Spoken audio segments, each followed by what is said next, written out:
What happens when a country superstar's ego clashes with daytime television's power couple in the most explosive way possible.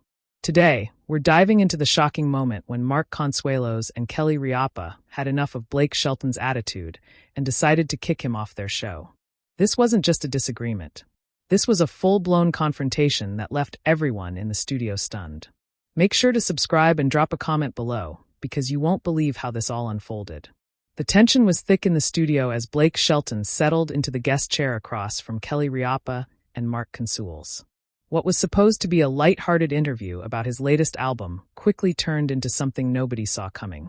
"Blake, welcome back to the show," Kelly said with her trademark smile, though there was something slightly strained about it. "It's always great to have you here."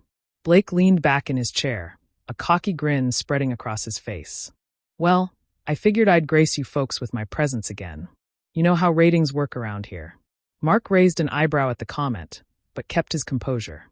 "We appreciate you taking the time. So, tell us about the new album. What's different this time around?" "Listen, Mark," Blake interrupted, emphasizing the name with a slight sneer. "I've been doing this music thing probably longer than you've been pretending to act. The album's great because I made it great. That's how it works when you're actually talented." The studio fell silent for a moment. Kelly's smile faltered as she exchanged a quick glance with her husband. The crew behind the cameras shifted uncomfortably. "Excuse me." Kelly's voice had an edge to it now, pretending to act. "Mark has had a successful acting career for decades." Blake chuckled and shook his head dismissively. "Oh, come on, Kelly. We all know how this works. Pretty face, decent abs. Boom. You're on a soap opera. Real talent is what I do." Standing on stage in front of 50,000 people who actually chose to be there. Mark's jaw tightened, but he maintained his professional demeanor. "Blake, I think there might be some confusion here. We invited you on to talk about your music, not to insult anyone." "Insult?" Blake laughed louder now. "I'm just being honest. This whole morning show thing, it's cute and all, but let's not pretend it's real entertainment. You ask softball questions, I give charming answers. Everyone goes home happy. But since we're being real here, maybe we should talk about real things." Kelly leaned forward, her media training wearing with her natural instinct to defend her husband. "Blake, what exactly are you trying to say?" "Our spots, and some of us married into them," Blake said, looking directly at Mark. "There's a difference between talent and being in the right place at the right time with the right wife." The comment hung in the air like a toxic cloud. Mark's hands clenched slightly, but his voice remained steady. From someone who's built a career on a reality singing competition, Blake's grin disappeared. "What did you just say?" "You heard me," Mark replied, his tone still calm, but with steel underneath. "You want to talk about earning spots? You became famous as a judge on a TV show, not just through your music. So maybe we should be careful about throwing stones. That show made careers, buddy. I discovered talent. I mentored people. I changed lives. Enough, Blake. You need to stop right there." "Or what?" Blake challenged, leaning forward in his chair. "You'll ban me from your little morning show." "Oh no. However, will my career survive?" Mark stood up slowly, his full height now imposing over the seated country star. "You know what, Blake? You're right about one thing. This interview is over." "Sit down, soap opera boy," Blake said, not moving from his chair. "I'm not done talking." "Actually, you are," Kelly said, standing up beside her husband. "This is our show, and we decide when guests have overstayed their welcome." Blake finally stood, his posture aggressive. "You can't kick me off. I have a contract for this appearance." "Watch us," Mark said, his voice low and dangerous. "Security, you think you can intimidate me?" Blake stepped closer to Mark, their faces now inches apart. "I've dealt with tougher guys than you in Nashville dive bars. The difference is this is our house, and you just disrespected our family."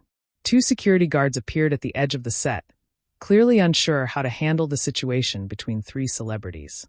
"This is ridiculous," Blake said, but his voice had lost some of its earlier confidence. "Kelly, come on. You know I was just having fun. It's all part of the show, right?" Kelly crossed her arms. "Fun? You think insulting my husband and our careers is fun? You think questioning how we got here is entertainment? I was just being colorful, giving the audience something to talk about." Blake tried to backpedal, but the damage was already done. "How you couldn't handle being called out on your own hypocrisy." Blake's face re-eamed. "Hypocrisy? You want to talk about hypocrisy? You're standing there acting all righteous when everyone knows you lucked into this gig." That's it, Kelly said, her voice sharp as a blade. Get him out of here. You can't be serious, Blake said, looking between the couple and the approaching security guards. Over a little friendly banter. Friendly? Mark's voice rose for the first time. That's not friendly. That's disrespectful. And it ends now, Kelly added, pointing toward the exit. Gentlemen, please escort Mr. Shelton out. Blake held up his hands as the security guards flanked him. This is insane. You people have no sense of humor. What we have no sense for is disrespect, Mark said firmly. There's the door.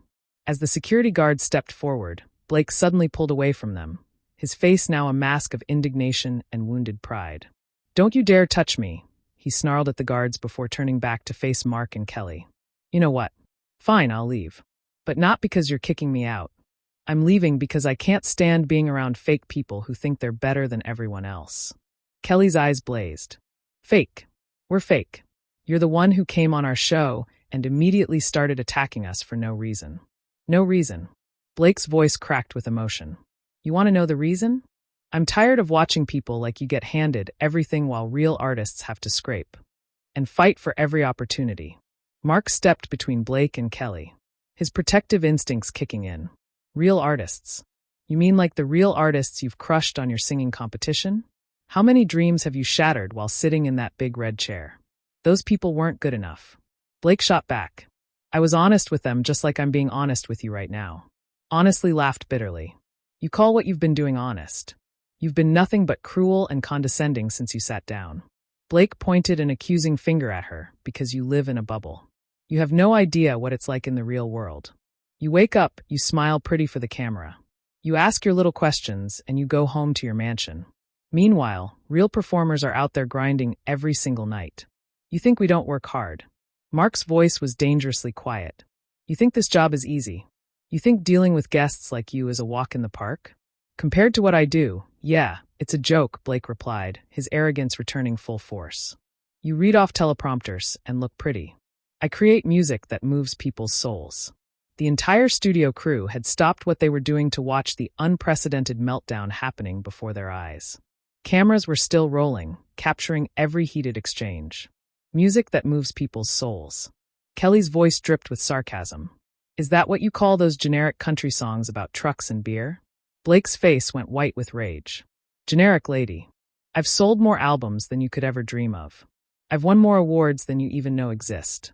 And yet here you are on our little morning show promoting your latest album. Mark pointed out, if we're so beneath you, why are you here? Blake faltered for a moment, caught in his own contradiction. Because my publicist said I had to do this stupid appearance. Stupid appearance. Kelly's voice rose to match his then leave. Nobody's forcing you to be here, insulting us and our show. Maybe I will, Blake said, but he made no move toward the exit. Instead, he seemed to be feeding off the confrontation like an addict getting his fix. You're all talk, Mark said, calling his bluff. You want to act tough and superior, but when it comes down to it, you need shows like ours more than we need guests like you. I don't need anybody, Blake insisted. But his voice lacked conviction. Really? Kelly stepped forward, her journalist instincts taking over. Then why are you still standing here? If we're so fake and unimportant, why haven't you walked out already? Blake opened his mouth to respond, but no words came out. The question had hit its mark. I'll tell you why, Mark continued, pressing their advantage. Because deep down, you know you crossed a line. You know you came in here with an attitude problem and took it out on people who were trying to be hospitable. Hospitable, found his voice again. You call this hostile interrogation hospitable. We call it defending ourselves, Kelly said firmly. Something you clearly don't understand since you're used to people just taking whatever you dish out. Blake's laugh was harsh and bitter. Defending yourselves from what? From someone telling the truth about your precious little careers. The truth, Mark's patience, was wearing dangerously thin. The truth is, you're a has-been country singer who's more famous for being a television personality than for your music. The truth is, you came on our show looking for a fight because your last album didn't sell as well as you hoped. The accusation hit Blake like a physical blow. His face cycled through several emotions before settling on pure fury. How dare you? He whispered, his voice shaking with rage. How dare you question my success? I'm not questioning your success, Mark replied calmly. I'm questioning your character. Successful people don't need to tear others down to make themselves feel important. Blake took a step toward Mark, his fists clenched. You want to keep talking, pretty boy, because I can do this all day. Kelly immediately moved to stand beside her husband, presenting a united front. Are you threatening him on our own show? I'm not threatening anybody, Blake said, but his posture suggested otherwise. I'm just saying maybe your husband should think before he runs his mouth about things he doesn't understand. What I understand, Mark said, his voice steady despite the tension, is that you're embarrassing yourself on national television. What I understand is that you're showing everyone exactly what kind of person you really are. Blake's composure finally cracked completely. You think you know me? You don't know anything about me. You don't know what I've been through. I've sacrificed what I've built. And you don't know anything about us. Kelly fired back. But that didn't stop you from making assumptions and insults the moment you sat down. Because it's obvious, Blake shouted, his voice echoing through the studio. Look at this place. Look at your perfect little setup. Everything handed to you on a silver platter. While people like me had to fight tooth and nail for every break. People like you, Mark's voice was ice cold. You mean people who think the world owes them something? People who can't handle criticism. People who lash out when they don't get the respect they think they deserve. Blake's breathing was heavy now, his face flushed red with anger and exertion. I earned my respect. Every bit of it. Then act like it, Kelly said simply. Because right now you're acting like a child having a tantrum. The studio fell silent except for Blake's labored breathing and the quiet hum of the cameras, still capturing every moment of the unprecedented confrontation. The silence stretched on for what felt like an eternity before Blake finally spoke again, his voice now dangerously quiet. You know what the real problem is here, he said, his eyes darting between Mark and Kelly. You two think you're untouchable. You think because you have this little kingdom in daytime television, you can judge everyone else. We're not judging anyone, Kelly replied, her voice firm but controlled. We're responding to your behavior. My behavior? Blake laughed, but there was no humor in it. My behavior is being real, something you two wouldn't recognize if it slapped you in your perfectly made-up faces. Mark had heard enough. That's its security. Get them out of here now. But Blake held up a hand to stop the guards who had been waiting patiently at the edge of the set. No, wait. I'm not done yet since we're being so real and honest here. Let me tell you what everyone in this industry really thinks about you people. Blake, stop, Kelly warned. But he was beyond listening now. They think you're a joke, he continued, his voice gaining momentum. They think this whole show is a joke. Two pretty people playing house on television while real talent gets ignored. Real talent like yours. Mark shot back. The kind of talent that has to come on morning shows to stay relevant. Blake's face twisted with rage. At least I have talent. At least I create something. What do you create? What do you add to the world besides fake smiles and scripted conversations? We create a place where people can feel good about starting their day, Kelly said, her voice rising. We create moments of joy and connection. What do you create besides division and negativity? I create music that matters, Blake shouted.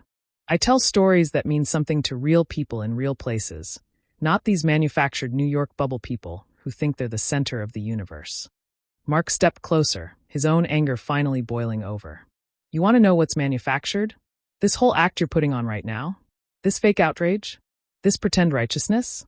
You came here looking for trouble, and now you're acting shocked that you found it. Fake. Blake's voice cracked. Nothing about me is fake. I say what I mean, and I mean what I say. Then say this, Kelly interjected, her patience finally exhausted. Say goodbye and leave because this interview is over.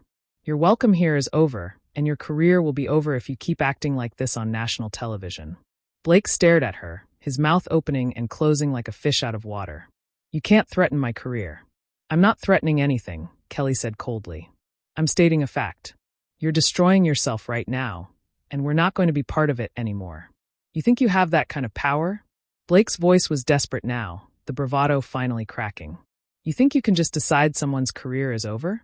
We don't have to decide anything, Mark said quietly. You're doing it yourself. Every word out of your mouth is being broadcast to millions of people. They're seeing exactly who you are. Blake looked around the studio wildly, as if suddenly realizing where he was and what he had been doing. The camera operators, the sound technicians, the producers, everyone was staring at him with a mixture of shock and disgust. This is insane, he muttered, running his hands through his hair. This whole thing is insane. What's insane is that you thought you could come on our show and disrespect us in our own house, Kelly said, her voice like steel. What's insane is that you thought there would be no consequences. Blake's shoulder sagged slightly, but his defiance wasn't completely gone. Consequences? What are you going to do? Ban me from daytime television? Oh no. Whatever will I do without the housewife demographic? Mark's eyes flashed dangerously. There's that attitude again. Even now, even after everything that's happened, you still can't help yourself because this is ridiculous. Blake exploded again. You're acting like I committed some kind of crime. I made a few jokes. I spoke my mind and suddenly I'm the villain. Jokes. Kelly's voice was incredulous. You think what you said were jokes? You insulted our marriage, our careers, our intelligence, and our integrity. What part of that was supposed to be funny? Blake faltered again, his anger wearing with a growing awareness of how bad this looked. I was just trying to make good television. Well, congratulations, Mark said sarcastically. You succeeded. This will definitely be memorable television, just not in the way you hoped.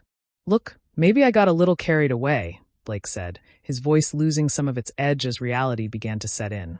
Maybe we can start over, reset and try this again. Kelly and Mark exchanged a look that spoke volumes. The damage was far beyond anything that could be fixed with a simple reset. No, Blake, Kelly said firmly. There's no starting over from this. There's no taking back what you said or how you said it. But the interview, Blake said weakly. My album, my tours. I need this exposure. You should have thought about that before you decided to turn our show into your personal therapy session. Mark replied without sympathy. Blake looked around desperately, as if searching for an ally in the room. He found none. Every face stared back at him with the same expression of disapproval and disgust. This isn't fair, he said, his voice barely above a whisper. This isn't how this was supposed to go. Fair. Kelly's voice rose one final time. You want to talk about fair? It wasn't fair when you attacked my husband. It wasn't fair when you insulted our show and our audience. It wasn't fair when you came in here with an agenda to cause trouble. I didn't have an agenda, Blake protested weakly. Then you're even worse than I thought, Mark said, his voice filled with disgust. Because that means this is just who you are. This ugliness, this cruelty, this arrogance. It's not an act, it's you. Blake stood there for a moment, swaying slightly as if the words had physically struck him. Then, without another word, he turned and walked toward the exit, the security guards flanking him as he went. At the edge of the set, he paused and looked back one last time. You'll regret this, he said, but his voice lacked any real conviction. No, Kelly said, her voice carrying clearly across the studio. You will. And with that, Blake Shelton walked off the set and out of their lives, leaving behind only the lingering tension and the shocked silence of everyone who had witnessed the most explosive interview in morning television history. Mark and Kelly stood there for a moment, processing what had just happened before Kelly turned to the camera with a professional smile that didn't quite reach her eyes. We'll be right back after this break, she said.